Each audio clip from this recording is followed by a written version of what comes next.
Bonjour les amis, alors aujourd'hui on va commencer par une analyse du CAC 40. Alors le CAC 40 est passé acheteur jeudi, on l'a vu ici, là sur le Directional Index Mouvement. Par contre la moyenne 2 jours n'a toujours pas croisé, mais je pense que si le marché montait lundi, elle croisera. Donc on a une belle dynamique haussière là pour l'instant, malgré deux bougies rouges. Donc ce qui prouve que le marché en clôture a reflué. On va faire un petit zoom là sur le Directional Index Mouvement. Pour ceux qui me suivent, très souvent je vous parle de cet indicateur qui est un indicateur avancé très fort qui est axé sur 2 jours, 12 jours, donc ce qui vous permet d'avoir des réactions assez rapides sur le marché.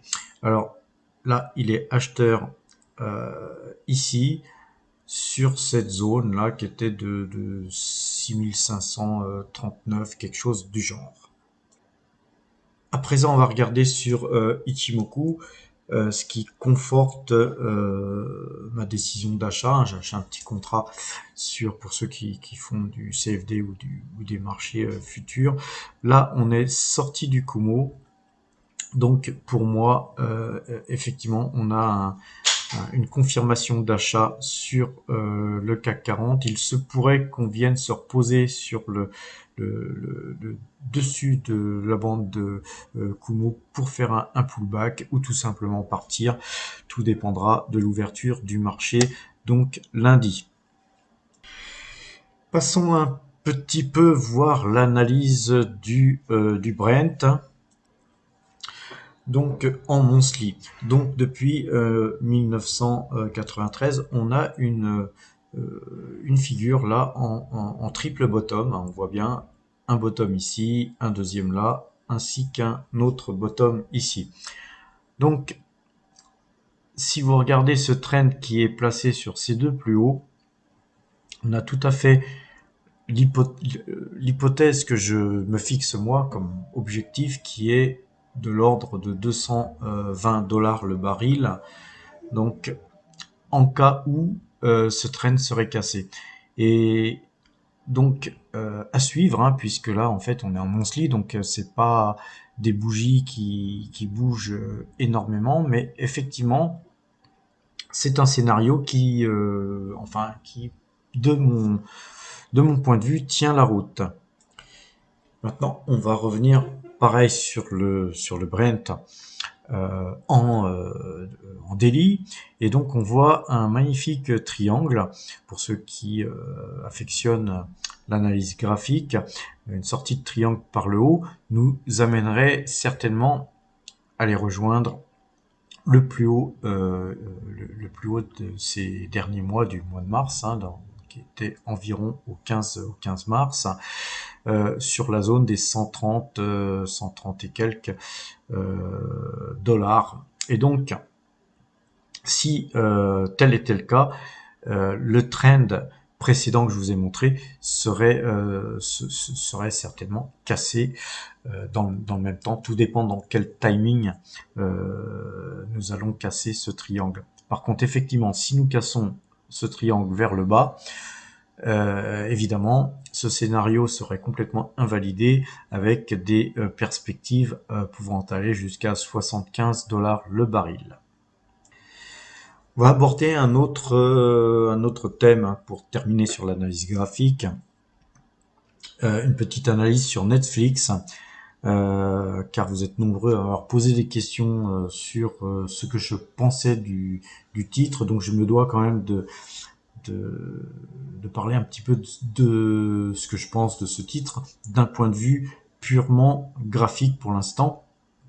Je ferai certainement une vidéo prochainement qui complétera ma pensée du jour. Donc on va regarder donc ce graphique là qu'on voit ici. Ici, on est parti sur cette zone-là, on a cassé le Kumo par le haut, et on a vu que on était à peu près sur les 520 $. et que le titre Netflix était monté jusqu'à 680 $. Alors là, on est en délit, hein, et on a vu que le titre est repassé vendeur en cassant le Kumo par le bas sur les 600 $, ce qui nous permettait de, en gros, faire 80 à 100 $, voire plus si on avait mis des stops pour protéger ses gains. Donc, on voit que le système Ichimoku marche pas mal, marche même très bien en trading sur cette action. Et on voit que depuis qu'il a cassé le Kumo, le titre n'a fait que baisser, baisser, baisser, pour gaper ici avec un gap énorme, petit rebond technique. Et quand je dis petit rebond technique, c'est-à-dire qu'on est passé de 360 à 440 en une semaine. Donc c'est des variations énormes, hein, qu'il y a sur ce titre. Pour continuer à descendre, descendre, descendre, avec des rebonds techniques, hein, bien sûr, pour presque aller toucher le Kumo, mais en vain.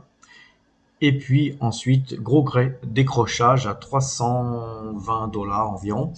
Et puis là, en fait, avec des très forts volumes, là on voit les volumes ici qui étaient gigantesques, pour continuer à baisser, baisser, baisser jusqu'à 190 $, avec une petite remontée hier de 5%, je crois environ, et puis une baisse de 5% aujourd'hui.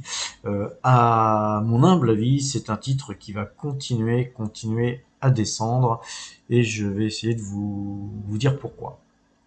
Alors la première raison, en fait, c'est celle que je viens de vous montrer, c'est que tout simplement nous sommes passés vendeurs sur Ichimoku, et là je vous montre un graphique de Netflix encore, mais en monthly. Vous savez que j'aime bien aussi regarder les valeurs en weekly, monthly, en plus du daily.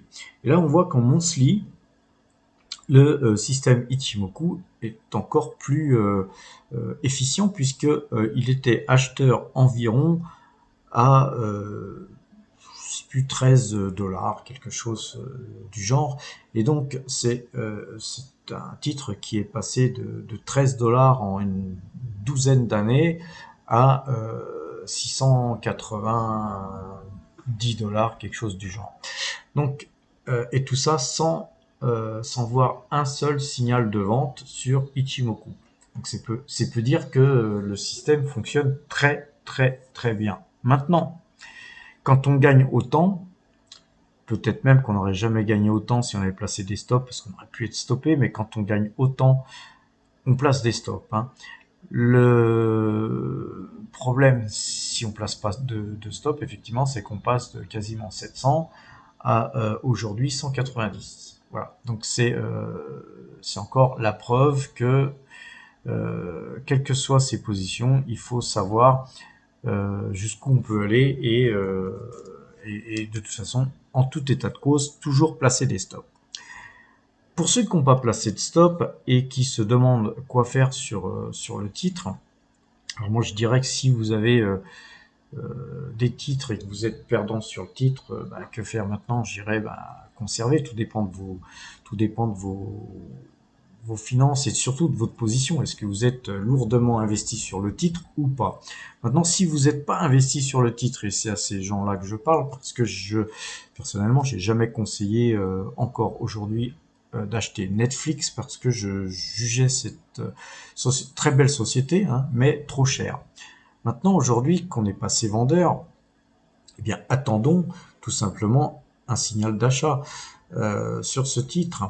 Et moi, j'attendrai tout simplement que les cours repassent au-dessus du Kumo. Alors là, aujourd'hui, ça serait certainement très difficile de revoir les cours en monthly passer au-dessus du Kumo, parce que le Kumo est orienté avec une inclinaison assez pentue vers le haut. Mais vous allez voir que les mois à venir, cette inclinaison va s'inverser, et qu'il sera justement temps si croisement il y a, d'acheter ce titre. Et seulement si croisement il y a. Et la dernière raison qui me fait attendre, et d'attendre plus bas, et si vous souhaitez faire de la DCA, à quel point commencer à acheter ce titre Netflix, c'est tout simplement de regarder les gaps. Alors, vous avez un gap à 105,47 €, vous avez un autre gap à 93,10 €, un autre gap à 69,28 €, un autre gap à 50 €, et le plus incroyable, c'est qu'on a aussi un gap à 14,92 €. Alors en analyse graphique, on a coutume de dire qu'un gap est toujours comblé. Et en général, il est comblé à la baisse comme ça, quand il y a des très très mauvaises nouvelles, quand tout va très mal, ou quand un titre est voué à disparaître même. Hein. Mais va-t-on combler ces gaps? C'est une question, hein, parce qu'il y a plusieurs écoles. Il y a des gens qui pensent que les gaps sont faits pour être comblés, puis d'autres personnes qui pensent que c'est, on va dire, des foutaises. Moi, j'ai souvent vu les gaps se combler, quels que soient les graphiques qu'on voit. C'est une question de patience parfois, et c'est pas parce que les nouvelles sont mauvaises sur Netflix qu'on va les combler aujourd'hui, ni demain à court terme. Mais en tout cas, c'est quand même intéressant de voir qu'on a des gaps. Là, je vous l'ai pas montré, mais on a aussi un gap sur les 160. Donc, moi, j'attendrais plutôt que tout simplement Ichimoku passe acheteur. Et si tel était le cas en monthly, bah, je me porterais bien acheteur de quelques titres Netflix, parce que c'est vraiment une belle société, ceci dit. Et en tout état de cause, je vais pas acheter à la baisse actuellement, parce que je sais pas si vous avez vu le graphique, mais c'est assez impressionnant. Vous avez une ligne droite, et on ne sait pas où ça va s'arrêter. D'ailleurs, en analyse graphique, on a tendance à dire aussi, on ne cherche pas à attraper un couteau qui tombe. On est exactement dans ce cas de figure. Et dans cette configuration-là, je pense qu'on peut aller au moins à 160 $, et très certainement sur les 105 $. Et c'est par là que plutôt moi je vous conseillerais de faire de la DCA si vous choisissez d'investir sur ce titre sur le long terme. C'est-à-dire qu'en achetant à 105, à 93, à 69, à 50, voire à 14 si ça y va, sur le long terme, très certainement que sur les 10 prochaines années, vous allez faire beaucoup d'argent si ce titre allait jusque-là. Maintenant, essayons peut-être de se sauter de l'esprit que le gap de 14 et de 50 € soit comblé, tout simplement parce que ça paraît difficile par rapport à la structure même de la société et de ce qu'elle permet de dégager comme d'imaginer de dégager comme profit dans les années futures.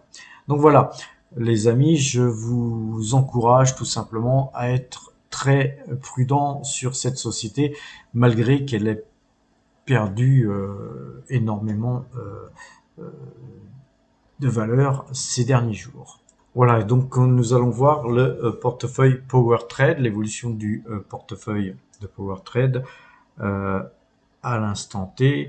Donc, on voit que notre résultat depuis 2022 n'arrête pas de stagner. On aurait vraiment du mal à performer. Il y a vraiment des mouvements de yo-yo sur pas mal de nos valeurs. Et donc aujourd'hui, nous avons tout simplement vendu Kimberly-Clark Corporation, on a vendu Jutian Chemical, on a aussi vendu Realty Income ainsi que Ternium, ce qui nous avait fait pas mal de liquidités. On avait déjà aussi quelques liquidités en portefeuille.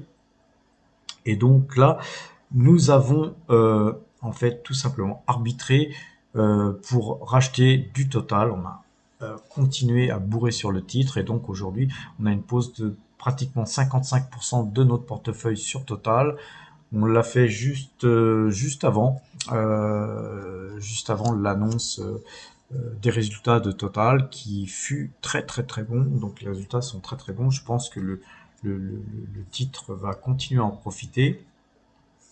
Comme je vous l'ai dit en préambule, en début de vidéo, mon analyse sur le pétrole va aussi en cette faveur. Donc, de qui plus est, Total a clarifié sa position par rapport à son départ à la Russie et aux projets qui étaient russes, qui sont donc bien expliqués clairement. Donc aujourd'hui, on n'est plus dans le flou. Je vous encourage à regarder sur Zone Bourse ou ailleurs les résultats de Total et le discours de Patrick Pouyanné. Alors, mis à part ça, on a aussi doublé notre pause sur DBS Group Holding. J'ai fait une vidéo, la dernière vidéo que j'ai faite était justement sur DBS Group Holding. C'est pas pour rien, c'est que je pense que cette société est peu valorisée. Donc on l'achète nous en DCA et on ne bourre pas non plus sur le titre, puisque ça représente que 0,66% de notre capital. Donc voilà les amis, on va avoir bientôt une moisson de dividendes au mois de mai, et donc ça va contribuer à gonfler nos liquidités qui sont de 3,73%. On verra ce qu'on achètera à ce moment-là. Je vous en parlerai, je pense, dans les prochaines vidéos qui vont venir. Je pense vous avoir tout dit. Soyez prudents, passez un bon week-end et à très bientôt.